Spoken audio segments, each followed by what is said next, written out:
Okay, welcome everyone. Now this is another session of government budget that we are going to take now. We have bring you the two content that budgeted receipts and budgeted expenditure. One by one we are going to discuss them. Number one, if we talk about budgeted receipts, it means it refers to the entire amount of receipts that are to be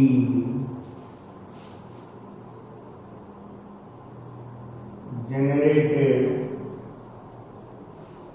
during a fiscal year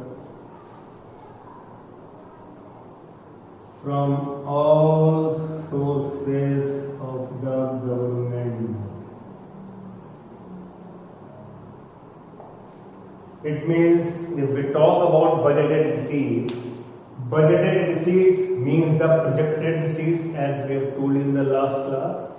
It refers to the entire amount of receipts that are to be incurred or generated during a fiscal year from all the sources, whatever the sources of the government that we are going to see just now, right? It means from all such sources, if the government is generating their own span of income, all sum of all such sources, the income will be termed as budgeted receipts. Fine. Now, what are the sources, or we can say the components of budgeted receipts can be categorized as number one, revenue receipts, number two, capital receipts.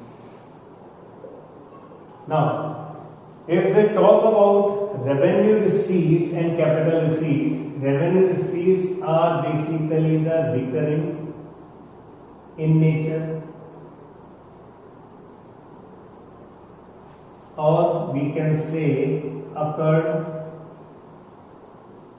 during the normal course of operation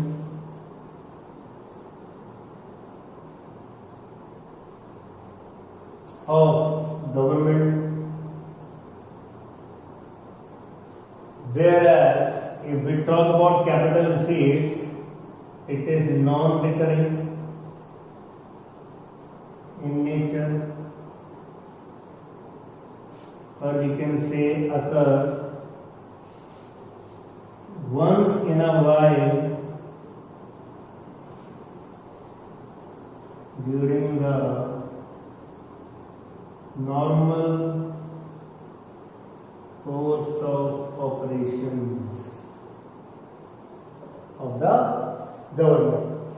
It means we can also say with respect to revenue receipts, it means these are the receipts that does not lead to increase in the liability or reduction of any assets of the government.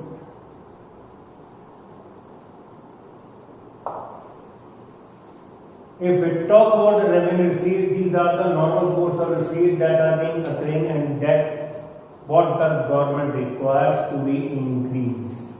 Since if such income or receipts will be in an increasing mode, we can say there will be higher amount of surplus in government budget than we can foresee. So revenue receipts are basically recurring in nature, or that occurs again and again, or occur during the normal course of operations of government regularly, continuously, and we can say it does not lead to, does not say lead to an increase in the liability or reduction of any assets of the government. Whereas if we talk about the capital receipts, so capital receipts leads to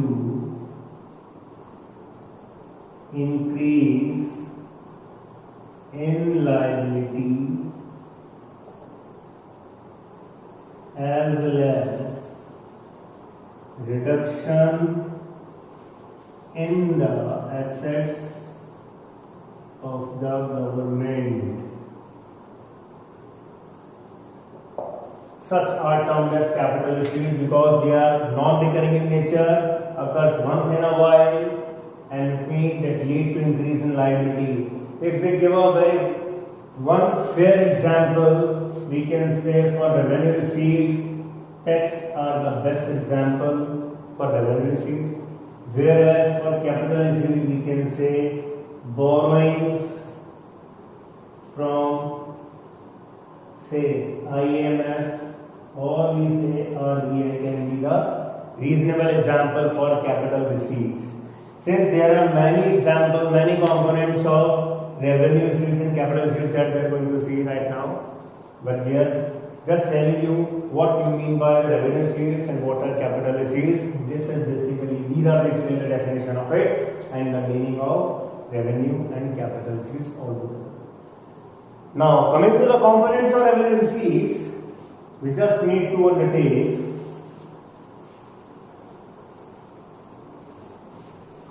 what are the components of revenue receipts. Now, it is very important from the board point of view also, from your knowledge point of view. If we talk about the revenue receipts, it means revenue receipts are having components in two forms. One in the form of tax receipts, one in the form of non-tax receipts.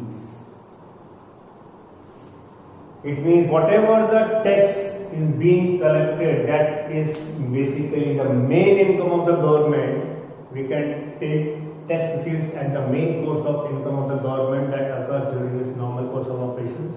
Whereas there are some areas where we can call it as non-tax receipt areas. So, with respect to tax receipt, we can categorize again in two forms. One is direct tax and one is indirect tax. It means tax receipts to the government can be collected in two forms, direct tax as well as indirect tax. If we talk about direct tax, it means such are the taxation or such are the receipts that are collected by the government from the income of the consumer, or it implies on the directly on the income of the consumer. It means whenever the person is earning some income from his job in terms of in the form of salaries, or if a owner earns his profit, whatever the amount of tax that has been directly imposed on his income, as in when he has earned in the form of salary or profits, it means such amount of tax will be termed as direct tax. Direct tax can be categorized in the following examples, such as income tax on salaries, corporate tax on profits, say wealth tax on the assets of the firm or households. Likewise, indirect tax are such tax forms that do not being imposed directly on the income of the consumer. Basically, they are implying on the consumer indirectly. It means they are being imposed on the goods and services and being paid by the consumer indirectly whenever the goods and services are sold to him. Since as and when the goods will be sold, such tax will be added on to the selling price by the producer, and then this form of tax will be paid by the producer to the government. So, indirect tax is a tax form that is being imposed indirectly on the income of the consumer, or the onus of the tax is being indirectly imposed on the consumer, whereas in direct tax, this form of tax basically the onus of the taxation is directly imposed on the income as and when it is earned in the form of salaries or profits. So, example we say the most best example is GST, VAT is applied on basically alcohol as well as on say fuel or oil and petroleum. So these are basically indirect tax forms. Such tax, let it be direct or indirect, they can be progressive also and regressive also. Progressive and regressive. Progressive means as and when the income of a person is being increased, the taxation rate will also increase. For example, in case of salaries, as and when the person is earning higher amount of salary, the tax that is going to impose again will be on the higher rate. Say it can increase like 10%, 20%, 30% and so on. Whereas regressive tax benefits the poor and it is implied mainly on rich. It means if we impose a GST at 10% on all the commodity, if a person is purchasing 5 units, the tax will be imposed on 5 units, right, upon the price of 5 units only. If the person is purchasing 500 units, the tax will be imposed on the price of such 500 units itself.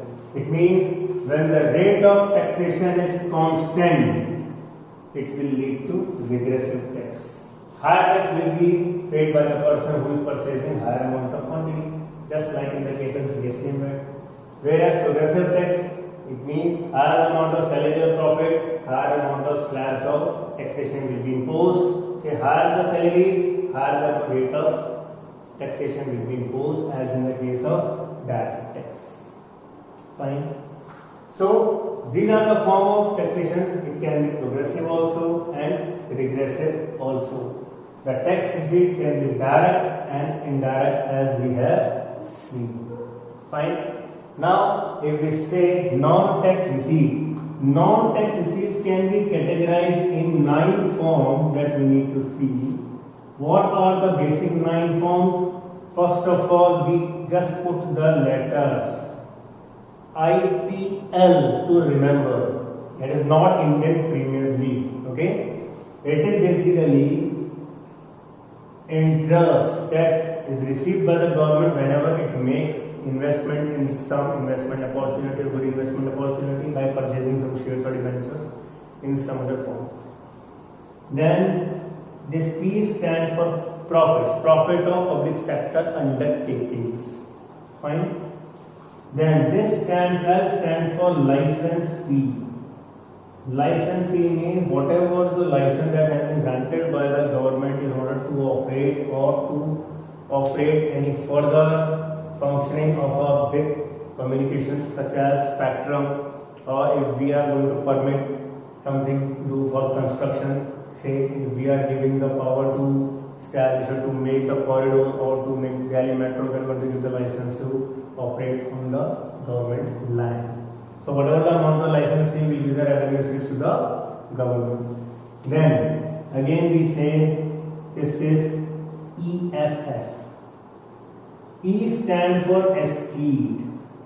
Escheat is basically the amount of receipts of income that has been derived from the vacant plot or vacant house of a person that has no legal hire and that house is vacant for several years. Government can occupy that house, so it to any firm or person, whatever the income that is being derived by the government will be held as non-tax revenue receipts. Fine. Then we have fees. Whenever the driving license being obtained, whenever the passport is being prepared, whatever the amount of fees we are going to pay in terms of license fee, passport fee, right? That will be termed as that will be arrived at the fee section of non-tax revenue receipts. Even if you are going to prepare your date of birth certificate or Aadhaar card and whatever the little amount of fees you are going to pay, it will be coming under fee section of non-tax revenue receipts. Then fines and penalties. As and when you are obstructing any law or if you do not comply with any law, you are, for example, moving with your car without seat belt, or you are on the two-wheeler without helmet and you have been caught by the traffic policeman and you have been fined. All such fines and penalty will come under the non-tax revenue receipts of the government. Fine. Then again we can say we have last three content GFS. It stands for gifts and donations. Gifts and donation. Whatever the amount of gifts and donation that we receive from within Indian firms, people, and from abroad nations, firms, government, they all may come under gifts and donations of the non-tax revenue receipts. Maybe for the welfare of poor, maybe for the upliftment of the people from natural calamities or natural occurrences. Fine. So whatever the amount of gift and donation that we will receive, that will be a non-tax revenue receipts. Then F stands for forfeiture. See, I told you just now that when we have granted the license or when we have given the permission to someone to prepare something or a big contract where if the government has provided, for example, when the road corridor has been given on the Sangane road to the government, by the government to the company known as BRTS, and the BRTS did not able to complete the task well on time, the government has just forfeited the contract and just forfeited the security that has been given by BRTS company since the time was lapsed for the construction to be fulfilled. Right? And then the construction was left behind by the BRTS due to whatsoever be the reasons. The security amount of the BRTS company had been forfeited by the Rajasthan government. So basically this also comes under the non-tax revenue receipts. And the final will be special assessment. A special assessment where we are going to have some urban development amount of duty or tax that is going to be collected by the government from time to time due to the assessment of urbanization. Since we are living in this Mansarovar, if you take yourself behind 10 years or 15 years when you were a small kid, then you will be able to know that what was the condition of Mansarovar at that time and now what is the condition of Mansarovar at present. Now at present the Mansarovar is quite urban, and if we talk about the rates of land in Mansarovar, it becomes very dear or very expensive in today's arena. If we talk about 50 years ago, there might be a very less price of the land to be taken in Mansarovar. So whatever the special assessment that has been taken from time to time by the government of India or Rajasthan or state government, any amount from such assessment if collected from the people of India will become under non-tax revenue receipts with the head special assessment. So basically these are the revenue receipts that we have seen as tax receipts and non-tax receipts. Fine. Now we are going to come for capital receipts.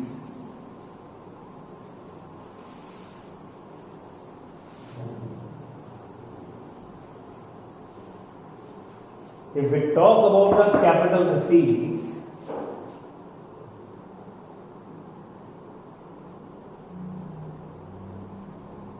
capital receipts are basically those receipts that are, we told you, non-recurring in nature or that occur once in a while during the normal course of operations of the government. So, if we talk about the components of capital receipts, we can say first of all we just need to see this word bro. Bro is not bro means brother over here. Bro means first of all we stand for borrowings or loans. Since we told you that capital receipts lead to generation or increase in liability, it means it will be the liability that will be increased towards the government. Now R stands for recovery of loans. See, both are different terms. This is the borrowing or loan that the government has taken for its own purposes, for construction of a social welfare purpose. This is the amount of loan that government has given. Maybe the government banks have given the loan to public or to firms, and when the loans are being paid or being recovered from the public or firm, it means it will reduce the assets of the government. Fine. Now, if we say O will stand for other capital receipts, and here we are going to have two terms. Number one, that is disinvestment. Disinvestment is basically concerned with the selling of government share to the private concern or privatization. In simple, we can say privatization of public sector undertaking or some part of the public sector undertaking by selling of the share will be termed as disinvestment. Okay. So again, disinvestment will lead to the reduction of government asset. So again, it will be the capital receipt because the bulk amount of money that will be coming in the hands of government. For this, we can make the required amount of expenditure as we can. Now, and then we have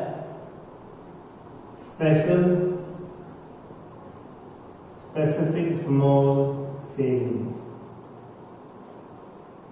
These are the specific purpose small savings. For example, just as Kisan Vikas Patra NSC that government used to circulate or issue from time to time, and for by this we just need to take deposit from the public as and when we require to control money supply, or we can say if we need to get money from the public in the form of small purpose loans itself.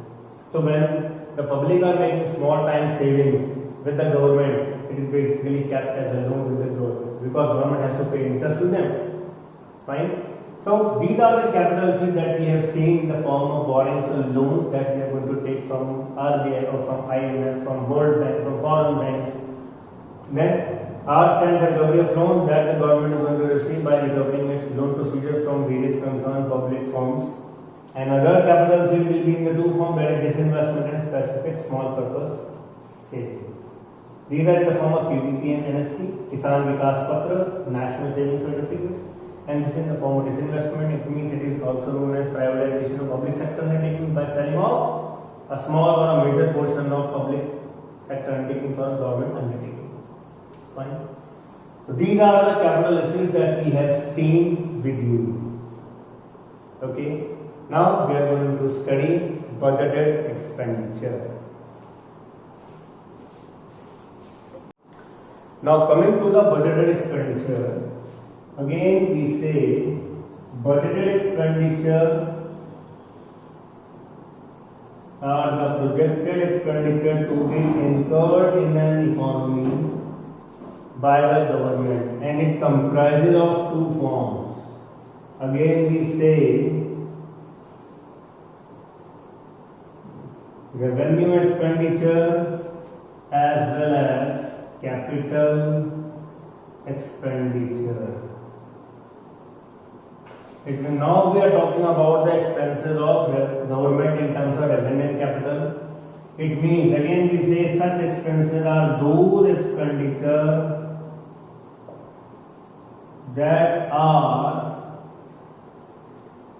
recurring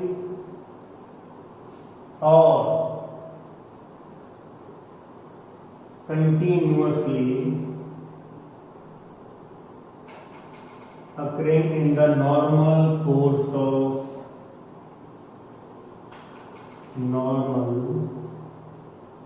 of operations of the government. It means they are the usual expenses or expenditure that the government has to do, and they need to be done all the time. So these are the normal course of expenses that the government has to do, that are categorized in the revenue expenditure. It means, in other terms, we can say such expenditure do not lead to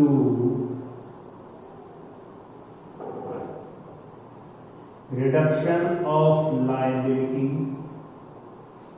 and increase of asset. it means such expenditure never reduces liability nor increases assets of the government. Whereas if we talk about the capital expenditure, such expenditure are those expenditure that are non-recurring, or we can say that do not occur regularly or occur once in a while in the normal course of operations of the government. It means such expenditure are those expenditure that do not occur regularly, that occur once in a while, say once in a year or twice in a year. And in other words, we can say that such expenditure lead to reduction in liability as well as will lead to increase in assets of the government.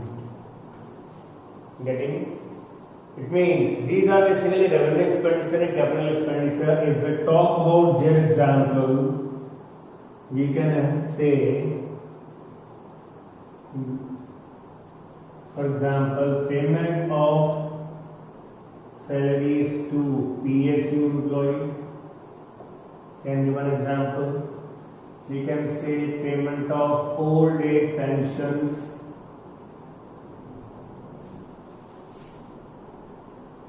repairs and maintenance of public sector undertakings, etc. It means the normal course of expenses that the government usually undertakes, say payment of salaries to PSU, old age pension, repair and maintenance, whatever we are doing, or we are basically maintaining the parks or maintaining any public roads or bridges, dams, facilitating the repair and maintenance work, we can say they all will come under revenue expenditure. Then, if we talk about the capital expenditure, we can say repayment of loan. Whatever the loan government has taken for its own use, if it is repaid by the government, it will be termed as capital expenditure. Again, if we say if government purchase